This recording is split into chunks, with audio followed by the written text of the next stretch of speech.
আল্লাহ তাআলা সাইয়েদনা ইউনুস আলাইহিস সালামের নামে কালামুল্লাহ মাজিদে একটি পরিপূর্ণ সূরা তিনি দান করেছেন। এটি হচ্ছে আল কুরআন আল কারীমের ১০ম সূরা, সূরাতুল ইউনুস। আল্লাহ তাআলা সাইয়েদনা ইউনুস আলাইহিস সালামকে ইরাকে প্রেরণ করেছিলেন। ইরাকের বর্তমান যে মোসেল শহর আছে, সেই মোসেল শহরের পাশে নিনোভা নামে একটি নগরী ছিল। অনেক প্রাচীন নগরী এবং সে সময় থেকেই এই এলাকাটি একটি সিভিলাইজড, একটি সভ্য এলাকা বা জনপদ ছিল। সে এলাকার লোকদের হেদায়েতের জন্য আল্লাহ তাআলা সাইয়েদনা ইউনুস আলাইহিস সালামকে সেখানে প্রেরণ করেন এবং সেই ইরাকের নিনোভা এলাকাটি আজও বিস্তীর্ণ এলাকা জুড়ে সেখানকার সেই জনপদের বা সেই সিভিলাইজেশনের ধ্বংসাবশেষ কিন্তু আজও সেখানে সংরক্ষিত রয়েছে। সাইয়েদনা ইউনুস আলাইহিস সালামকে যে আল্লাহ তাআলা ইরাকের নিনোভা এলাকায় পাঠিয়েছিলেন, তার আরও একটি প্রমাণ হচ্ছে আল্লাহ রাসূল সাল্লাল্লাহু আলাইহি ওয়াসাল্লাম যখন মক্কা থেকে তায়েফে যান এবং তায়েফের লোকজন যখন রাসূল সাল্লাল্লাহু আলাইহি ওয়াসাল্লামের দাওয়াতকে প্রত্যাখ্যান করলো, তখন আল্লাহ রাসূল সাল্লাল্লাহু আলাইহি ওয়াসাল্লামের সাথে আদ্দাস নামে একজন খ্রিস্টিয়ান স্লেভ, খ্রিস্টান একজন দাসের সাক্ষাৎ হয়। তো রাসূল সাল্লাল্লাহু আলাইহি ওয়াসাল্লাম তাকে জিজ্ঞেস করেছিল যে তোমার নাম কি? সে বলেছিল আদ্দাস। রাসূল ইসলাম জিজ্ঞেস করলেন যে মিন আইল বিলাদি আনতা, তুমি কোন দেশের মানুষ? তখন সে বলল যে আমি নিনোভা এলাকার মানুষ। তখন রাসূল ইসলাম বললেন যে ইউনুস ইবনু মাত্তা যেই নিনোভা শহরে এসেছিল সেই এলাকার লোক তুমি? তখন আদ্দাস বলল যে আপনি কি করে জানলেন? আল্লাহ রাসূল ইসলাম বললেন জানবো না, কারণ ইউনুস তো আমার ভাই, আমিও নবী, তিনিও ছিলেন নবী। একথা বলার সাথে সাথে আদ্দাস রাসূল ইসলামের হাতে চুম্বন করলেন এবং সেখানে রাসূল ইসলাম যখন তার কাছে সঠিক দাওয়াত উপস্থাপন করলেন, তখন আদ্দাস রাসূল ইসলামের হাতে হাত রেখে কালিমা পড়ে মুসলমান হয়েছিল এবং এই ঘটনাটি সিরাতে ইবনে হিশামে কিন্তু উল্লেখ হয়েছে। এই কথোপকথন বা কনভারসেশন থেকেও কিন্তু আমরা রাসূল ইসলামের এই কথা থেকেও বুঝতে পারি যে সাইয়েদনা ইউনুস আলাইহিস সালামকে আল্লাহ তাআলা ইরাকের নিনোভা নগরীতে হেদায়েতের বাণীবাহক হিসেবে তিনি প্রেরণ করেছিলেন। আমরা সরাসরি কোরআন থেকে সাইয়েদনা ইউনুস আলাইহিস সালামের জীবন প্রবাহ জানবার আগে খুব সংক্ষেপে ওনার জীবনে ঘটে যাওয়া ঘটনা প্রবাহের একটি সংক্ষিপ্ত বিবরণ আপনাদের সামনে তুলে ধরতে চাই। নিনোভা এলাকাতে যখন সাইয়েদনা ইউনুস আলাইহিস সালাম তাওহীদের দাওয়াত দিলেন, বরাবরের মতো অন্যান্য নবীদেরকে যেমনি প্রত্যাখ্যান করা হয়, তেমনি সাইয়েদনা ইউনুস আলাইহিস সালামের দাওয়াতকেও নিনোভা এলাকার লোকেরা প্রত্যাখ্যান করলো। আল্লাহ নবী ইউনুস আলাইহিস সালাম বললেন যে আমার দাওয়াত যদি তোমরা না মেনে নাও, তাওহীদে যদি তোমরা বিশ্বাসী না হও, আল্লাহ তাআলার একত্ববাদ যদি তোমরা স্বীকার না করো, তাহলে আল্লাহ তাআলার পক্ষ থেকে কঠিন আযাব কিন্তু তোমাদের জন্য অপেক্ষা করছে। তারা বলল তাহলে ঠিক আছে, আপনি যদি সত্য নবী হয়ে থাকেন আযাব নিয়ে আসেন। তিনি বললেন ঠিক আছে, তোমাদের উপর অমুক অমুক দিন ভয়াবহতম আযাব আল্লাহ তাআলার পক্ষ থেকে নেমে আসবে। কিন্তু মজার ব্যাপার হলো আযাব নেমে আসলো না।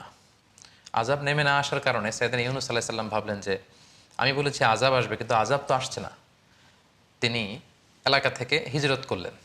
কিন্তু সাধারণত নবীদের বৈশিষ্ট্য হচ্ছে ওনারা আল্লাহ তাআলার নির্দেশনা ছাড়া কোনো এলাকা ছাড়েন না বা নিজ কওমের লোকদেরকে ছেড়ে অন্য কোথাও চলে যান না। কিন্তু সাইয়েদনা ইউনুস আলাইহিস সালাম তিনি এলাকার লোকদেরকে ছেড়ে এলাকা ছেড়ে হিজরত করলেন, বন্দরে চলে গেলেন। To make the long story short, তিনি বন্দরে যেয়ে একটা নৌকায় তিনি চেপে বসলেন। একটা বোঝাই করা মাল বোঝাই করা নৌকায় তিনি চেপে বসলেন। নৌকা চলতে আরম্ভ করলো। সাগরের মাঝখানে হঠাৎ করে সুনামি তৈরি হলো, ঝড় শুরু হলো। নৌকা ডুবে যাবে যাবে প্রায়। সবাই মিলে প্ল্যান করলো যে একজনকে যদি সাগরে আমরা ফেলে দেই তাহলে হয়তো নৌকাটা বেঁচে যাবে। এখন কাকে ফেলা হবে? কেউই তো রাজি হচ্ছে না। তখন তারা লটারি করলো। লটারিতে বারবার ইউনুস আলাইহিস সালামের নাম আসে। তিনবার যখন সাইয়েদনা ইউনুস আলাইহিস সালামের নাম আসলো, সবাই মিলে আল্লাহর নবী ইউনুস আলাইহিস সালামকে সাগরে নিক্ষেপ করলো এবং আল্লাহ তাআলার আদেশে বিশাল তিমি মাছের আকৃতির একটি বড় মাছ এসে আল্লাহর নবী ইউনুস আলাইহিস সালামকে গিলে ফেললো। ওইদিকে আযাব তখন না আসলেও আল্লাহ তাআলা যখন চাইলেন ঠিক তখন আযাব সাইয়েদনা ইউনুস আলাইহিস সালামের কওমের উপর আপতিত হতে লাগলো। কিন্তু আযাবের নিদর্শন দেখে প্রচণ্ড বাতাস, আকাশ লাল হয়ে যাচ্ছে, মেঘে ঘনীভূত হয়ে যাচ্ছে, বিকট শব্দ হচ্ছে, এগুলো যখন তারা দেখতে আরম্ভ করলো, ইউনুস আলাইহিস সালামের কওমের লোকেরা বুঝতে পারলো যে আসলে ইউনুস ইবনে মাত্তা তিনি সত্যিকার অর্থেই আল্লাহর নবী, তিনি মিথ্যা কিছু বলেননি। আসলে আল্লাহ তাআলার আযাব কিন্তু আমাদেরকে পাকড়াও করবে। এই চিন্তা থেকে ইউনুস আলাইহিস সালামের কওমের সবাই ঘর থেকে বেরিয়ে আসলো এবং সবাই কান্নাকাটি করে কায়মনোবাক্যে আল্লাহ তাআলার কাছে তওবা করে তারা মুমিন হয়ে গেল এবং তাদের তাওবাটা এতটা ইখলাসপূর্ণ ছিল, এতটা আন্তরিক এবং সিনসিয়ার তাওবা ছিল, আল্লাহ তাআলা যে আযাব একেবারে তাদের মাথার উপরে চেপে বসেছে, এখনই সে আযাব তাদেরকে ধ্বংস করে দিবে, আযাব আল্লাহ তাআলা সরিয়ে নিলেন। কিন্তু এলাকায় যে বিশাল ঘটনা ঘটে গিয়েছে তার কিছুই কিন্তু ঘূর্ণাক্ষরেও আল্লাহ নবী ইউনুস আলাইহিস সালাম জানেন না। বরং ওনাকে নৌকা থেকে যখন ফেলে দেওয়া হলো, তিমি মাছ গিলে ফেললো এবং দীর্ঘ সময় তিনি তিমি মাছের পেটে ছিলেন এবং সেখানে মাছের পেটে তিনি অনুভব করলেন যে আমি আল্লাহ তাআলার নির্দেশনা ছাড়া চলে আসা ঠিক হয়নি। তখন তিনি তার বিখ্যাত সেই দোয়াটি পড়তে আরম্ভ করলেন, লা ইলাহা ইল্লা আনতা সুবহানাকা ইন্নী কুনতু মিনাজ জালিমিন। অর্থাৎ হে আল্লাহ, আপনি ছাড়া কোনো ইলাহ নেই, আমি ভুল করেছি, আমি জালেমদের অন্তর্ভুক্ত। উনি যখন আল্লাহ তাআলার প্রশংসা করলেন, তাসবিহ পাঠ করলেন, আল্লাহ তাআলা তিমি মাছকে আদেশ করলেন যাতে ইউনূস আলাইহিস সালামকে সাগরের তীরে কোথাও ফেলে দিয়ে আসে। সেখানে ফেলে দিয়ে আসা হলো। সেখানে আল্লাহ তাআলা লতা, গুল্মলতা, গাছপালা তৈরি করলেন। ইউনূস আলাইহিস সালাম সেখান থেকে সুস্থ হয়ে আবার এলাকায় ফিরে আসলেন এবং ওনার হাতে হাত রেখে ওনার সব উম্মত, ওই এলাকার সব লোক আল্লাহ নবী ইউনূস আলাইহিস সালামের কাছে ঈমান এনে তারা মুসলিম হয়ে গেল। এটি ছিল খুব সংক্ষেপে আল্লাহ নবী ইউনূস আলাইহিস সালামের ঘটনা। এবার আমরা সরাসরি কালামুল্লাহ মাজিদ থেকে সাইয়েদনা ইউনূস আলাইহিস সালামের ঘটনা প্রবাহগুলো শুনবার চেষ্টা করব। সূরাতুস সাফফাতে আল্লাহ তাআলা ইরশাদ করছেন, ওয়া ইন্না ইউনুস মিনাল মুরসালিন। ইউনুস হচ্ছে রাসূলদের অন্তর্ভুক্ত। ইয আবাকা ইলাল ফুলকিল মাশহুন। স্মরণ করুন সে সময়ের কথা যখন সে বোঝাই করা একটা জাহাজের দিকে চলে গেল ইউনুস আলাইহিস সালাম। এখানে আল্লাহ তাআলা আবাকা শব্দটা ব্যবহার করেছেন। আবাকা বলা হয় কোনো দাস যখন তার মনিবের কাছে না বলে, মনিবের কাজ না করে পালিয়ে চলে যায়, সেটাকে আরবিতে আবাকা বলে।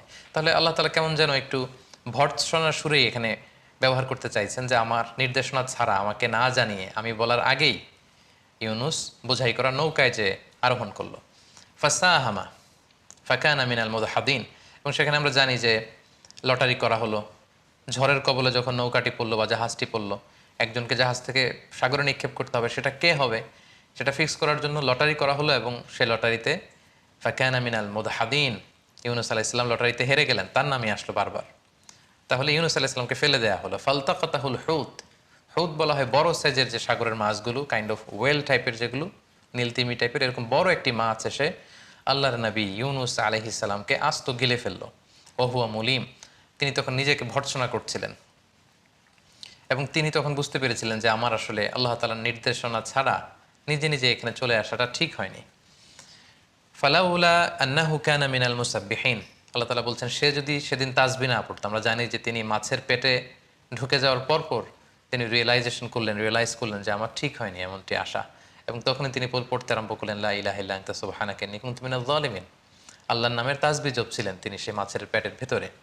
আল্লাহ বললেন, ফালাউলা আন্নাহু কানা মিনাল মুসাব্বিহিন। ইউনুস যদি সেদিন মাছের পেটের ভেতরে তাসবিহ না পড়তো, লা লাবিসা ফি বাতনিহি ইলা ইয়াউমি ইউবআসুন।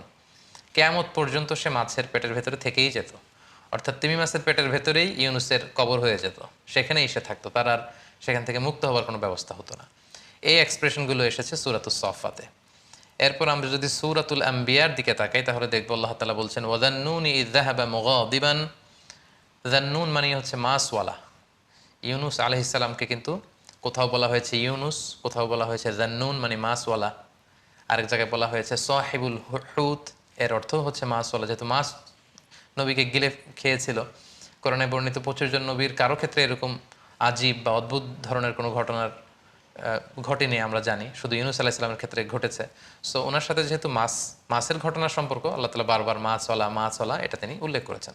ওয়াদান্নুন মাছওয়ালা অর্থাৎ ইউনুস আলাইহিস সালাম ইয যাহাবা মুগাদিবান, যখন তিনি রাগ করে চলে গেলেন, তাহলে তিনি জাতিগোষ্ঠীর কল্যাণের জন্য তিনি জনপরিসরে তাওহীদের বাণী প্রচার করলেন, আখিরাতের কথা প্রচার করলেন, কিন্তু তার এলাকার কমের লোকেরা প্রত্যাখ্যান করলো, রিজেক্ট করলো ইউনুস আলাইহিস সালামের দাওয়াতকে। এই দাওয়াতকে গ্রহণ করলো না, ওনাকে নবী হিসেবে স্বীকৃতি দিল না। উনি বারবার দাওয়াত দিয়েই যাচ্ছেন কিন্তু কেউ কথা শোনে না, ফলে তিনি রাগান্বিত হয়ে গেলেন, যেটা সাধারণত নবীদের গুণ নয়। কিন্তু তিনি রেগে গেলেন প্রচণ্ড। রেগে তিনি এলাকার লোকদেরকে ছেড়ে আল্লাহর নির্দেশনা ব্যতি রেখে তিনি নৌকায় যে আরোহণ করলেন। সাধারণত কোনো নবীর জন্য এটা শোভনীয় নয় যে ওনাকে যে কাজে বা যে দায়িত্বে অ্যাসাইন করা হয়েছে সে ব্যাপারে তিনি আল্লাহ তাআলার কোনো নির্দেশনা ছাড়া হিজরত করা বা ওই এলাকা ত্যাগ করে চলে যাওয়া সাধারণত নবুয়তির যে বৈশিষ্ট্য এটার সাথে এটা যায় না। ফাযান্না আল্লান নাকদিরা আলাইহি। ইউনুস আলাইহিস সালাম ধারণা করেছিলেন যে আল্লাহ এই ব্যাপারে আমাকে পাকড়াও করবেন না, কারণ আমি আমার দায়িত্বের রেসপন্সিবিলিটি যেটা ছিল সর্বোচ্চ পালন করেছি, তারা আমার কথা মানছে না, আমি এখানে থেকে কি হবে, এরকম একটা চিন্তা থেকে তিনি সেখান থেকে চলে গেলেন। তিনি ভাবলেন যে এজন্য আল্লাহ আমাকে ভৎসনা করবেন না বা পাকড়াও করবেন না। তারপরের ঘটনা আমরা জানি, সাগরে তুফান, ওনাকে ফেলে দেয়া হয়, মাছ এসে ওনাকে গিলে ফেললো।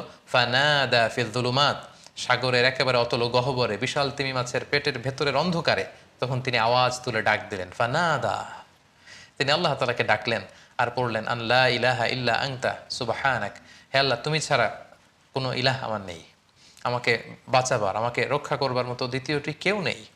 সুবহানাক, তুমি মহাপবিত্র, পুত পবিত্র, তোমার পবিত্রতার বর্ণনা আমি দিচ্ছি। ইন্নী কুনতু মিনাজ জালিমিন, হে আল্লাহ আমি নিজে তো জালিমদের অন্তর্ভুক্ত হয়ে গেলাম, আমি তো ভুল করে ফেলেছি, তোমার নির্দেশনা ছাড়া আমার কওমের লোকদেরকে ছেড়ে দিয়ে আমি যে নিজের ইচ্ছে মতো নিজের বুদ্ধি মতো চিন্তা মতো চলে এসেছি, আল্লাহ আমি ভুল করে ফেলেছি।